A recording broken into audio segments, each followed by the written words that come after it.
ሰላም ከመይ ፅንሑታ ፍትዋትን ክቡራትን ተኸታተልቲ ኣውሮራ ሚድያ ኔትወርክ ነዚ ሰዓት ዘደለኽዎም ሓፀርትን እዋናውን ዜናታት ሒዝናልኩም ቀሪብና ኣለና። ላይክ ሸር ሳብስክራይብ እናገበርኩም ክትከታተሉና ዕድመና እዩ።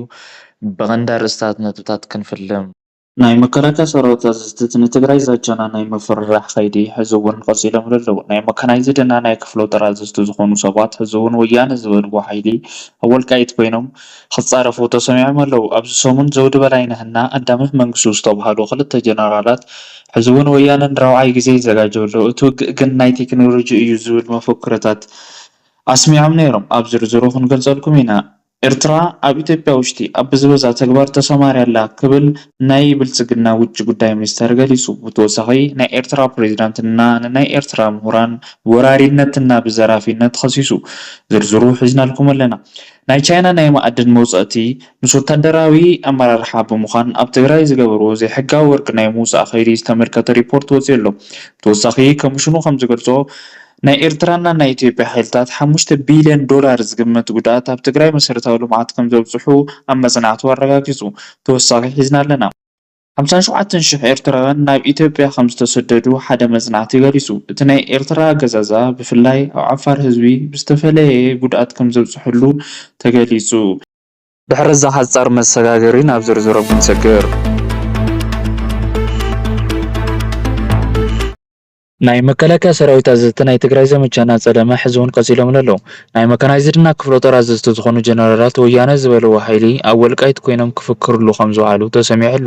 ኣብዚ ሰሙን ዘውዲ በላይነህ እናዳምነ ዝተባሃሉ ክልተ ጀነራላት እውን ወያነ ንራብዓይ ግዜ ጦርነት ይዘጋጅ ኣሎ ይኹን ዳኣ እምበር እቲ ጦርነት ናይ ቴክኖሎጂ እዩ ወዘተ ዝብሉ ፉካሮታት ከም ዘስምዑ ዝዝከር እዩ። ብርግጽ ናይዞም ኩሎም መከላከያ ሰራዊት ኣመራርሓ ብመፈክርታት መበገሲ ጠቅላይ ሚኒስትር ኣብይ ኣሕመድ ኣብ ፓርላማ ቀሪቦም ናብ ትግራይ ካብ ዝገልጽዎም ዝነበሩ ዛቻታት እዮም። ቀደማ ወርሕ ናይ ሃይማኖት ኣቦታት ምርኢት ኣካይዶም ዝተወሰነ እኳ እንተተረሰዐ ኣብ ቀረባ እዋን ብተመሳሳሊ ኣብ ተወካዮች ምክር ቤት ቀሪቦም ምስ ሕወሓት ዝገበርዎ ውዕል ከይዶም ምስ ግለሰባት ውዕል ከም ዝገበሩ ገይሮም ኣብ ፓርላማ ክከራኸሩን ከቕርቡን ከምኡ እውን ከፈራርሑን ከም ዝመከሩ ተሰሚዖም ነይሮም። ካብኡ ዝቐፀለ ፊልድ ማርሻል ብርሃኑ ጁላ ዛቻ እንትኸውን ሕወሓት ዝበሃል ሓይሊ ከይጠፍአ ሰላም የለን ዝብል መደረ ከም ዝገበረ ናይ ቀረባ እዋን ተዘክሮና እዩ። እዚ ተኸቲሎም ዝተፈላለዩ ጀነራላት እውን ዛቻን ምፍራሕን ኣያቋረፀን። ትማሊ ኣብ ወልቃይት ቀጠና ንግግር ዝገበሩ ናይ መከላከያ ሰራዊት 5ኛ መካናይዝድ ክፍለ ጦር ዋና ኣዛዚ ዝኾኑ ብርጋዴር ጀነራል መልካሙ በየነ ሓደ እዮም። ንፋኖ ሓይሊ ዘረፍቲ ንትግራይ ሓይሊ ድማ ወረርቲ ኢሎም እንትገልጽዎም ብተወሳኺ ወልቃይት ንዳግም ጭቆና ከይበጽሖ ብዘረፍትን በወረርትን ከይብላዕ ዓርሱ ምዝግጃው ግድን ይክሉ ከም ዝገለጹ ዝዝከር እዩ። ትማሊ ሰሜን እዝ ዝሓደናን ዝወገአናን ይክሉ ከም ዝገለጹና ብሽም ወያነ እናበሉ ዝፀውዕዎ ኣካል ንዓና ንምንኣስ ምስ መዳርግቲ ኮይኑ ይሰርሕ ኣሎ ዝብል ውንጀላ እውን ኣኸቲሎም እዮም። ከምዚ ዝበለ ናይ መከላከያ ሰራዊት ኣዘዝቲ ዛቻና ፉከራ እናተደጋገመ እዩ። ሰሜን እዝ ምክትል ኣዛዥ ኮይኖም ኣብ ዝሰርሕሉ እዋን ምስ ትግራይ ሓይሊ ጎን ተሰሊፎም ናይ ብልጽግና ኣገዛዝ ንምውጋእ ቃል ኣብ ዝኣተውሉ ግዜ ናይ ውግእ ኣዝማምያ ሪኦም ንባዕሎም ከም ምርኮኛ ቆፂሮም ብፍላይ ኣብ 2013 መነጋገርያ ዝነበሩ ጀነራል ኣዳምነህ መንግስቱ ቅድሚ ሒደት መዓልትታት ናይ ትግራይ ሓይልታት ንራብዓይ ዙር ጦርነት ይዘጋጀሉ ዝብል ገለጻ ከም ዘቕረቡ ዝፍለጥ እዩ። እቲ ካልኣይ ጀነራል ድማ ናይ ማእከላዊ እዝ ዝመራሕ ሌተናል ጀነራል ዘውዲ በላይ እዮም። እዚ ጀነራል እውን ቅድሚ ሒደት መዓልትታት ሕዚ ውግእና ናይ ቴክኖሎጂ ወዘተ እናበሉ ክፍክሩ ከም ዝቐነዩ ዝዝከር እዩ።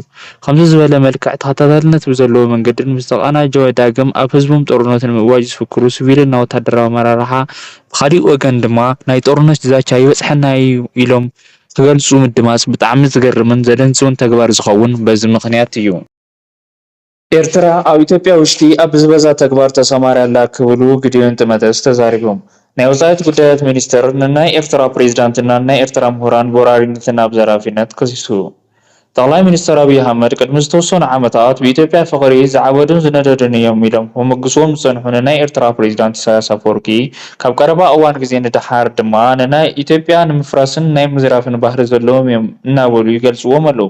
ቅድሚ ዝተወሰነ ዓመታት ብሓደ ብምዃን ኣብ ኢትዮጵያ ውሽጢ ብመርሸንቲ ብዘረፋ በገዲድካ ምድፋር ዘመቻ ዝዘመቱ ኣብይን ብልጽግናን ኢሳያስ ይኹን ሻዕብያ ምውቃስ ወንጀል ገይሮም ካብ ምፍራጅ ንላዕሊ ኤርትራ ሰሊልኩም ኢኹም ኢሎም ንናይ ኢትዮጵያ ድህንነት ሰባት ይኣስሩ ምንባሮም ዝዝንጋዕ ኣይኮነን።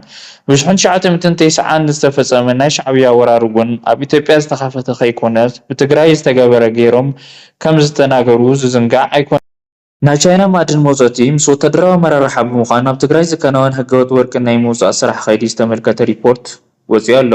ብተወሳኺ ኮሚሽኑ ናይ ኢትዮጵያን ናይ ኤርትራን ሓይልታት 5 ቢልዮን ዶላር ዝግመት ንብረት ኣብ ትግራይ መሰረታዊ ልምዓት ከም ዘብፅሑ ኣብ መፅናዕቱ ኣረጋጊፁ። ሓደ እዋን ናይ ጦርነት ማእከል ዝነበረ ሕዚ ድማ ናይ ውጭ ኩባንያ ምስ ወተሃደራዊ ኣመራርሓ ብምዃን ህገወጥ ማዕድን ናይ ምውፃእ ተግባር ዝግበረሉ ናይ ትግራይ ክልል ይብል ግሎብ ኤንድ ሜል ኣብ ዝብል ዝሰፈረ መፅናዕታዊ ሓተታ። ካብ ካናዳ ብተወሳኺ ናይ ኣካባቢ ልምዓት ፍቃድ ዝረኸበ ብተወሳኺ ናይ ገንዘብ ድጋፍና ብማሽነሪ ዝተደገፈ ብዙሓት ቻይናውያን ማዕድን መውፃእቲ ምስ ወተሃደራዊ ኣመራርሓ ብምዃን ብህገወጥ ማዕድን ናይ ምውፃእ ስራሕ ተፀሚዶም ክብል መፅናዕቱ ይገልፅ። እቶም ቦታ ዝሕሉ ግዙፍ ናይ ኮንትሮባንድ መርበባት ብዝቆፃፀሩ ናይ ጦርነት ኣመራርሓ እዚ ህገወጥ ንግዲ ብጦርነት ንዝወደመ ክልል ተወሳኺ ናይ ዘይምርድዳእ ግጭት መልዕሊ ምዃኑ እቲ መፅናዕቲ የልዕል። ንወትሩ ንምዕራባውያንና ናይ ቻይና ኩባንያ ኣብ ዓለም ይፈኻኸሩ ሓዲኦም ኣብ ሓዲኦም ይዘምቱ እዮም ዝበሃል ነበረ። ኣብ ትግራይ ግን ናይ ህገወጥ ማዕድን ቁፋሮ ግን ብሓደን ተናቢቦም ይሰርሑ ኣለዉ ይብል። ካብዚኣቶም ተቋማት ውሽጢ ሓደ ኢኤኤም ሓደ እንትኾን ኣብቲ ክልል ዝከናወኑ ህገወጥ ወርቂ ናይ ምውፃእ ከይዲ መርዛማ ኬሚካል ብምጥቃም ዝካየዱ ብምዃኑ ናይቲ ከባቢ መሬት ማይ ይብክሉ ከም ዘለዉ የብራህርህ። ኣብቲ ከባቢ ዝነብሩ ነበርቲ ነቲ ከባቢ ሓዱሽ ዝኾኑ ናይ ቆዳ ሕማማትን ኣትክልትን እንስሳታት እውን ይሞቱ ከም ዘለዉ ሪፖርት ከም ዝገበሩ እቲ መፅናዕቲ ይሕብር። ብዘካይዳ እኳ ናይ ኢትዮጵያ ብሄራዊ ባንክ እውን ካብ ዝሓለፈ ሓደ ዓመት ጀሚሩ ኣብ ትግራይ ማዕድን መውፃእቲ ከባቢ 18,000 ኪሎ ግራም ንላዕሊ ወርቂ ምግዛእ ይሕብር። 57,000 ኤርትራውያን ናብ ኢትዮጵያ ከም ዝተሰደዱ ሓደ መፅናዕቲ ሓቢሩ። ናይ ኤርትራ ገዛዛ ብፍላይ ኣብ ዓፋር ህዝቢ ብዝተፈለየ መልክዑ ጉድኣት ከም ዘብፅሐሉ ተገሊፁ። ኣብ ሃገሩ ይኹን ናብ ጎረቤት ሃገር ዜጋታት ጥቅዓት ምስጣም ዝፍለጥ ናይ ኣስመራ መንግስቲ ኣብታ ሃገር ዝነብሩ ናይ ኣናሳ ብሄር ኣባላት ብዝተፈለየ መንገዲ ይብድሎም ከም ዘሎ ሪፖርት ዘንበበ ጆኖሳይድ ዎች እዩ። ካብ ኣናሳ ብሄር ብዝወፁ ገዛእቲ ከም ዝምራሕ ዝዘረበሉ ናይ ኤርትራ ሻዕብያ ኣብ ካልኦት ኣናሳ ብሄር ጥቅዓት ምስጣም 57,000 ኤርትራውያን ዜጋታት ናብ ኢትዮጵያ ንክስደዱ ምክንያት ኮይኑ ተባሂሉ እቲ ትካል ብዘውፅኦ ሪፖርት ናይ ኤርትራ ዓፋር ብጣዕሚ ይመልዎ ካብ ዝበፅሖም ማሕበረሰብ ክፋላት እቶም ዋናታት እዮም ዝበለ እንትኾን እዛ ገዛዝኣ ናይ ኣስመራ መንግስቲ ካብ ዝኾነ ዝጅምር እዩ ይብሉ።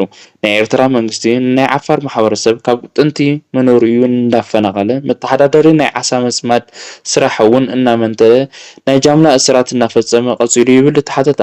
ኣብ ኤርትራ ውሽጢ ከዝርከቡ ኣናሳ ብሄር ኩነታት ኣተሓሳሳቢ ዝበለ ጆኖሳይድ ዎች መንግስቲ ብኢፋ 4 ሃይማኖት ብቻ ፍርቶ ከም ዝሃበ ኣስታዊሱ ካልኦት ግን ይኣስር የሳድድ ብተወሳኺ ሃይማኖታዊ ነፃነት ይገፎም ተባሂሉ። እቲ ትካል ኣብ ኤርትራ ሰፊሕ ሰብኣዊ መሰላት ጥሕሰታት ምህላዎም ገሊፁ ንኣብነት ንተቃወምቲ ንኣናሳ ብሄርን ዝፍፀሙ ጥቃዕታት ናይ መገናኛ ብዙሃን ገደብ ይጠቅስ። ናይዚ ኩሉ ምክንያት ስልጣን ብፕሬዝዳንት ኢሳያስ ኣፈወርቂ ኢደ ስር ብምዃኑ እዩ ይብል ጆኖሳይድ ዎች። ኤርትራ ምስ ኦህዴድ መራሽ ኣገዛዝኣ ኮይኖም ኣብ ሰሜን ኢትዮጵያ ዝፈፀምዎ ወንጀል ኣብ ዓለም ኣቀፍ ፍርዲ ቤት ተሓተቲ ምዃን ኣለዎም ይብል። እቲ ትካል ቃል ብቃል ብዘቐመጠ ምክሪ ሓሳብ ኣሜሪካ ወይ ድማ የተባበሩት መንግስታት ድርጅት ኣባል ሃገር ኢትዮጵያና ኤርትራ ኣብ ትግራይ ጦርነት ወቅቲ ንዝፈፀምዎ ናይ ዘር ምጥፋእ ተግባር ክስ ንክምስረቶም ብተወሳኺ እውን ኣብ ኤርትራ ውሽጢ ዝፍፀሙ ናይ ሰብኣዊ መሰላት ጥሕሰታት ክምርመሩን እቲ ጉዳይ እውን ናብ ዓለም ኣቀፍ ፍርዲ ቤት ICJ ክቀርብ ይግባእ ኢሉ ኣተሓሳሲቡ። ጆኖሳይድ ዎች ኤርትራ ሰራዊታ ካብ ትግራይ ንክተውፅእ ብተወሳኺም ንኩሉ ዜጋታታ ብፍላይ ብሃይማኖት እና ብብሄር ኣናሳ ዝኾኑ ማሕበረሰብ ክፋላት ሓለዋ ብምግባር ናይ ሃይማኖት ናይ ምንጋር ናይ ምስብሳብን ናይ ምምራፅን ነፃነትን ንክተረጋግፅ ጥሪ ኣቅሪቡ።